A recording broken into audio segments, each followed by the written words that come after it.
बीवी की इजाजत लिए बगैर दूसरी शादी करना शोर को महंगा पड़ गया है। अस्सलाम वालेकुम जी, मैं हूं मोहम्मद हमजा और आप मेरा ऑफिशियल यूट्यूब चैनल देख रहे हैं। शादीशुदा लोग जो हैं होशियार हो जाएं।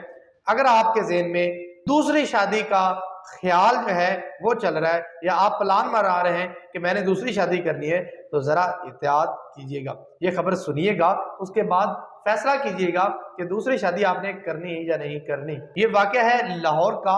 औरंगजेब नामी शख्स जो है उसने अपनी बीवी से ज़बानी इजाज़त लेकर दूसरी शादी की और शादी करने के बाद जनाब उसकी पहली बीवी जो है वो अदालत में पहुंच गई है। फैमिली कोर्ट लाहौर ने फैसला किया है कि 7 माह कैद और 5 लाख रुपए जो है वो जुर्माना औरंगजेब साहब को सुना दिया गया है। अब औरंगजेब साहब जो है उनका ये बयान था कि मैंने अपनी पहली बीवी से इजाजत ली है और उसके बाद दूसरी शादी की है।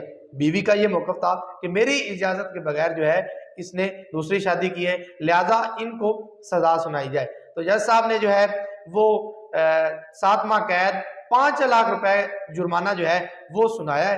तो जरा ख्याल कीजिएगा, जरा एहतियात कीजिएगा और जरा सोचिएगा कि अगर आपने दूसरी शादी करनी है पुख्ता सबूतों के साथ, वीडियो एविडेंस के साथ, अस्टाम के साथ जो है अपनी पहली बीवी से इजाजत लें और फिर दूसरी शादी करने का सोचें, वरना दूसरी शादी करते करते आपको भी औरंगजेब की तरह जो है पहली बीवी से भी 7 माह जुदाई इख्तियार करनी पड़ेगी और 5 लाख जो है वो जुर्माना देना पड़ेगा। तो